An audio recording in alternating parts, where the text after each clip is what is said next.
Hello, today we're going to be looking at a selection from Genesis chapter 11. And as we prepare to do that, like we've seen in the previous devotions on Genesis so far, we just want to give a very brief overview of some of the things that have happened already.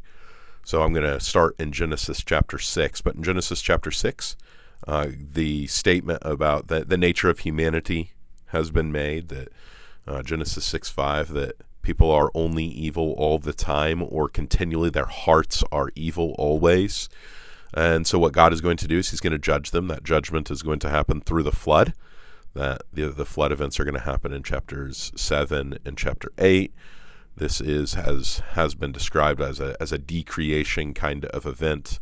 You've got the water swallowing up the ground, whereas in the creation event, you've got the ground appearing from the water, and other markers of that as well. And what we have happening then in chapter 8 is there's another statement about how man's heart is only evil always, again in chapter 8. So the flood didn't change the nature of humanity. And God all the while has told them that what they're supposed to do is, in the creation narrative in Genesis 1 and 2, they're supposed to be fruitful, multiply, fill the earth. In Genesis 9, when God makes a covenant with Noah, he tells him to be fruitful and multiply and fill the earth. That's what they are supposed to do. The same creation design that God had for Adam and Eve, Noah is supposed to undertake. So there's this new creation imagery. Noah, he's in a garden, a vineyard. He gets drunk. All of those things that happens to Adam and Eve. There's nakedness and there's shame. Those same events kind of happen to Noah, showing that he has fallen just like Adam and Eve have.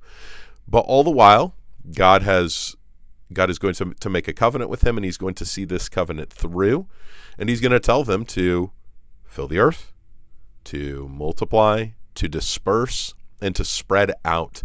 So if we would read the table of nations in chapter 10, they're supposed to spread out as they go. And so we get to our text here in chapter 11, and what happens is, instead of spreading out, the whole earth gathers together at Shinar. All of these people gather together, and they are gathering together for a specific reason, and we're going to see that. So they said, "Come, let us build ourselves a city and a tower with its top to the heavens." So the heavens are the place where God is going to dwell, right? He's everywhere, but he's specifically in the heavens. So you see this pattern of, kind of like with Adam and Eve, where they want something that is off limits to them. And then they continue talking, "Let us make a name for ourselves." They want to make a name for themselves. This is, they want their own. You see all these first person singular or first person plural pronouns here, "lest we be dispersed over the face of the whole earth."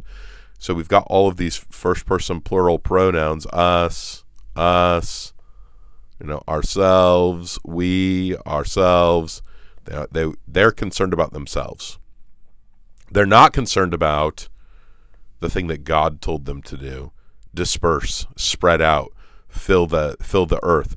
So they want to build this tower to the heavens, lest they be dispersed over the whole earth. They have no desire to do what God's mandate, what God's command, and what God's creational design has told them to do. So they're rebelling against God.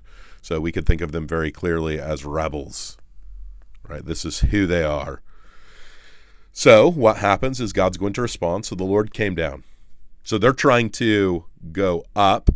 They're building a tower. So God's going to come down to see the city and the tower. This language is very reminiscent of God visiting Adam in the garden. So when he comes down in the garden. So the Lord said, and the Lord came down to see the city and the tower which the children of man had built. And the Lord said, so God says, "Behold, they are one people, and they all have one language." So instead of spreading it out, they're all gathered together. And this is only the beginning of what they will do. And nothing that they propose to do will now be impossible for them. "Come, let us." So God's talking in that same language that he talked in Genesis 1, 26 through 28, right? where he says, let us make humanity in our image. I would take this to be Trinitarian language. We could go into more depth on that, but that's what I'll say for now. Come, let us go down. So again, he came down, and there confuse their language so that they may not understand one another's speech. So the Lord dispersed them. So I'll put that in red. So the Lord dispersed them from there over the face of all the earth, and they left off building the city. So these are people who are gathered together against God. They are gathered together against God's plans of spreading out, dispersing, filling the earth, doing that design that God would have for them. So what does God do? Well, he disperses them. We see this pattern throughout Genesis where somebody might pursue their own way, but God, he moves them in the way that he wants them to move. So we're going to see this with Abraham in Genesis 12.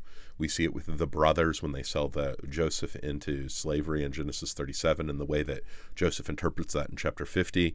All of this to say is that it's kind of a Proverbs 3 reality, right? We don't lean on our own understanding. We trust in God, and we might have many plans in our hearts, right? We might desire to do many different kinds of things, but God is the one who sees them through in the end. So here, people are in rebellion against God, and here, God is going to make sure that even if it's in rebellion, they follow his way. And this is, as we're thinking about Jesus, we were rebelling, pursuing our own way, thinking about what we would do and how we would pursue things. So what did God do? He came down, he sent his son to change our pattern of life so that we would become into this new creation design that he would have for us.